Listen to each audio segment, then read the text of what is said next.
Muy buenos días a todos. Mi nombre es Ángel Gil Hernández. Soy presidente de la Fundación Iberoamericana de Nutrición y catedrático del Departamento de Bioquímica y Biología Molecular del Instituto de Nutrición y Tecnología de los Alimentos de la Universidad de Granada, ubicado dentro del Centro de Investigación Biomédica. En primer lugar, quiero agradecer a Granotec esta invitación al 34º Seminario Internacional ICCT 2021 sobre alimentos saludables formulados con ingredientes de mayor densidad nutricional. Yo les voy a hablar brevemente de las funciones de los cereales de grano entero en la salud pública y en la prevención de las enfermedades crónicas. Como sabrán, según la Organización Mundial de la Salud, las enfermedades crónicas no transmisibles representan una lacra para toda la humanidad, tanto para países desarrollados como para países en vías de desarrollo. Las enfermedades crónicas no transmisibles matan a más de 41 millones de personas cada año, lo que equivale al 71% de todas las muertes que ocurren en el mundo. En concreto, cada año mueren por estas enfermedades 15 millones de personas entre 30 y 69 años de edad. Y más del 85% de estas muertes prematuras ocurren en países de ingresos bajos y medianos. Es decir, lejos de lo que podría pensar que estas enfermedades representan una lacra únicamente para los países desarrollados, esto no es cierto y en realidad la mayor parte de la mortalidad por estas enfermedades ocurren en países en vías de desarrollo o poco desarrollados. Y en concreto las enfermedades cardiovasculares constituyen casi 18 millones cada año, seguidas del cáncer con 9 millones, las enfermedades respiratorias 3,9 y la diabetes de tipo 2 1,6. Y estos cuatro grupos de enfermedades son responsables del 80% de todas esas muertes prematuras. Y hay que tener en cuenta una cosa que dice la Organización Mundial de la Salud. Si aplicásemos los conocimientos que hoy tenemos, no teniendo en cuenta los futuros, sino solo los de hoy, estas muertes se podrían reducir a la mitad. Sabemos que hay numerosos factores de riesgo para estas enfermedades. Presión sanguínea elevada, inactividad física, obesidad, consumo elevado de alcohol, tabaquismo. Pero hay una parte que afecta a la dieta y es el consumo escaso de productos de origen vegetal, entre los cuales se incluyen cereales y frutas. Se denominan cereales de grano entero, también llamados cereales integrales, a los que están formados por los granos completos, como ven aquí en esta foto, o bien granos molidos, quebrados, triturados, aplastados, laminados o procesados de cualquier otra forma, después de eliminar sus componentes no comestibles, de forma que sus componentes anatómicos, incluido el endospermo, es decir, la parte interna del grano, el germen y el salvado, se encuentren en las mismas proporciones que en el grano intacto. Entonces, ¿quién constituye los cereales de grano entero? Pues todos los de la familia de las poáceas, es decir, trigo, cebada, centeno, avena, etc. Pero también se incluyen algunos pseudo cereales como puede ser la quinoa o el trigo sarraceno.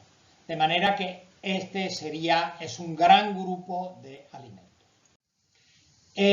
La FINUT, la Fundación Iberoamericana de Nutrición, ha elaborado un informe que está a su disposición, se lo pueden descargar de la página web, que se llama Papel de los cereales de grano entero en la salud, y dentro de este informe pueden ver las múltiples facetas que tienen el consumo de cereales en los distintos ámbitos de la salud. En concreto yo me voy a referir a sus efectos en las enfermedades crónicas, como antes se comentó.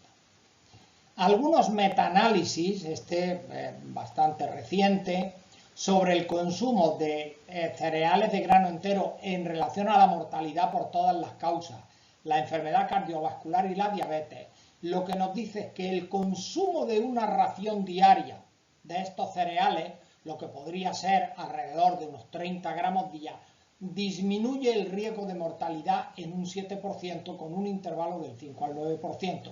Es lo que ven ustedes en esta escala, es decir, todo lo que está a la izquierda del 1 disminuye el riesgo de mortalidad, como verán, en una proporción relativamente pequeña, pero todos los estudios realizados hasta la fecha están de acuerdo en ello.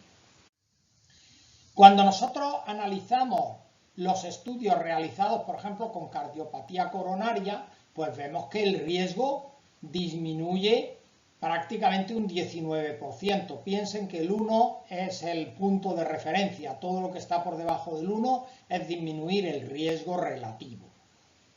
Cuando ustedes ven enfermedad cardiovascular, mortalidad por cáncer, mortalidad por cualquier causa, mortalidad por enfermedad respiratoria, en todos los casos hay una disminución del riesgo que va entre el 15 y el 20% aproximadamente.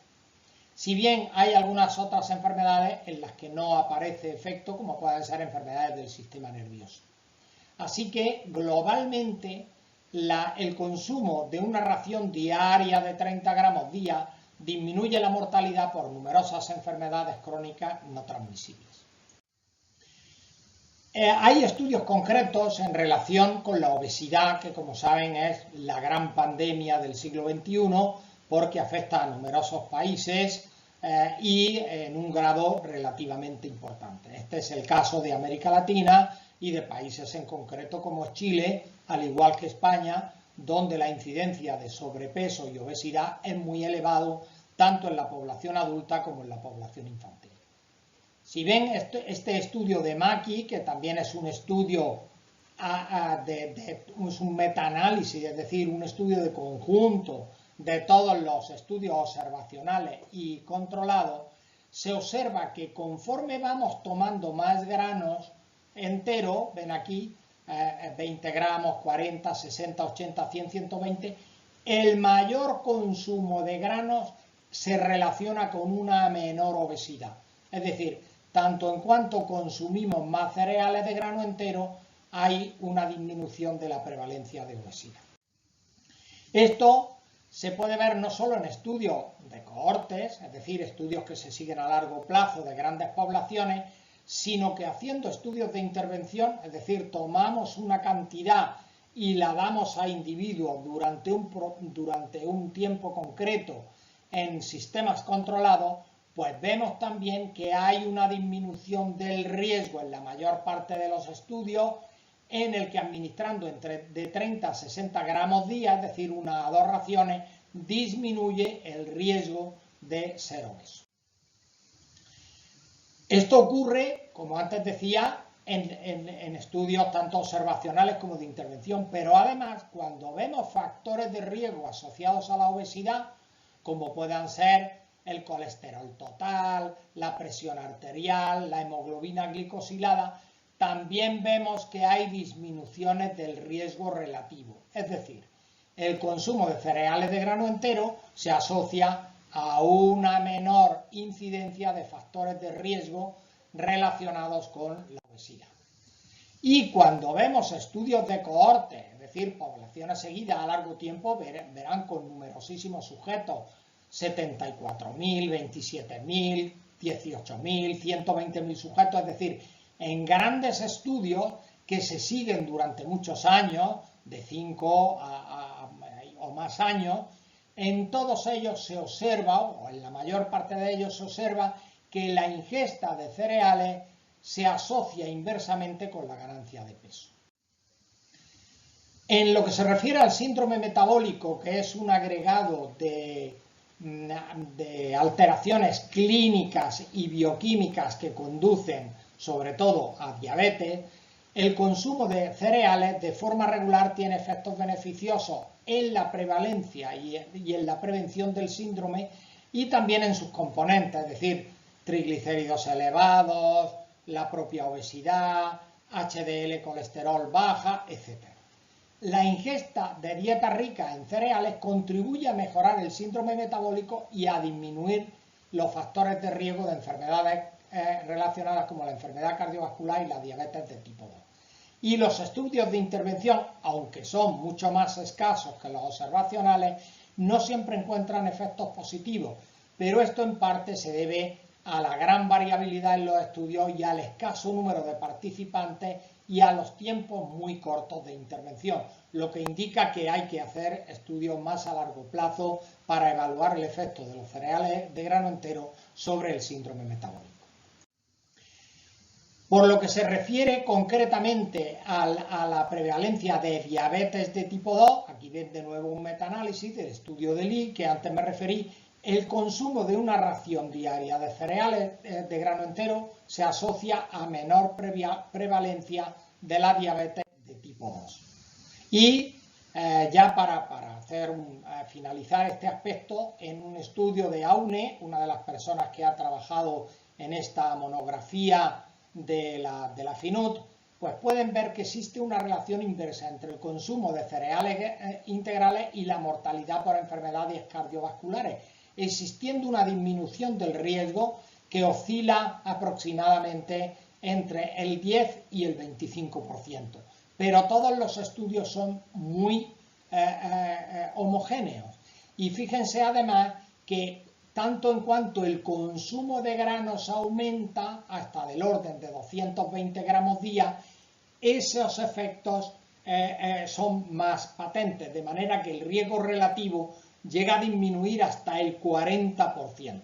Es decir, que el consumo de aproximadamente entre 5 y 7 raciones de grano, serían 30 gramos cada ración, disminuye muy fuertemente el riesgo de padecer enfermedad cardiovascular. Una mirada ya muy simple, como saben, nosotros estamos colonizados por bacterias, numerosísimas bacterias, tenemos del orden de 100 veces más bacterias que células eucariotas en el organismo y especialmente el intestino está colonizado por numerosísimas bacterias, prácticamente hay 1 billón de bacterias por cada gramo de contenido fecal.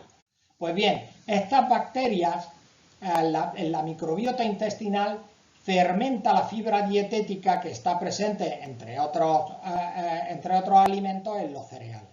Y al producir fermentación, como puede ser el caso de los beta-glucanos que hay en el trigo, en la avena, etc., producen ácidos grasos de cadena corta. Y estos ácidos grasos de cadena corta tienen un efecto positivo, sirven de fuente energética del colon, facilitan la absorción de agua, el crecimiento y la diferenciación de los colonocitos y disminuyen el crecimiento de células tumorales, estando asociados a una menor incidencia de cáncer. Sabemos mucho de los efectos de los cereales de grano completo, aunque hace falta todavía más estudios clínicos, pero globalmente lo que ocurre es que hay una modulación de las bacterias intestinales con una mejora de la sintomatología, tanto concretamente del tránsito intestinal, mejora del riesgo tanto de cáncer de colon como de mama, etc. En conclusión, existe una gran cantidad y creciente de numerosos estudios, tanto observacionales como de intervención, que respaldan las recomendaciones dietéticas de aumentar el consumo de granos enteros en la población general. Existen pruebas contundentes de que un elevado consumo de cereales de grano entero reduce el riesgo de mortalidad por cualquier causa, así como por otras enfermedades crónicas no transmisibles, obesidad, síndrome metabólico, enfermedad cardiovascular, cardiopatía coronaria, cáncer total, cáncer colorectal y diabetes mellitus de tipo 2. Gran parte de los estudios publicados se han centrado en las consecuencias clínicas más habituales. Sin embargo, hay otros estudios que indican también el beneficio sobre otras enfermedades crónicas no transmisibles, especialmente enfermedades inflamatorias. Y los cambios en la microbiota intestinal asociados al consumo de cereales de grano entero parecen influenciar sus efectos sobre la disminución de las enfermedades cardiovasculares. Por supuesto, son necesarios estudios futuros bien diseñados con un mayor número de personas y a más largo plazo para aclarar el papel del consumo de los cereales de grano entero en la mejora del pronóstico y la supervivencia de determinadas poblaciones de pacientes. Y dado que gran parte de los hallazgos actuales sobre cereales de grano entero se han hecho en Estados Unidos y en los países europeos, se necesitan estudios adicionales en otras regiones geográficas, incluida América Latina, que contribuyan a aclarar si existen subtipos específicos de cereales de grano entero o fuentes de cereales de grano entero que pudieran ser particularmente beneficiosos, como pudiera ser también el caso del uso de las quenopodiáceas, de los pseudocereales. Así que hacen falta estudios de asociación con un amplio abanico de consecuencias clínicas y hacen falta estudios que incorporen también biomarcadores de consumo. Muchas gracias a todos por su atención y espero que les haya sido de utilidad esta charla.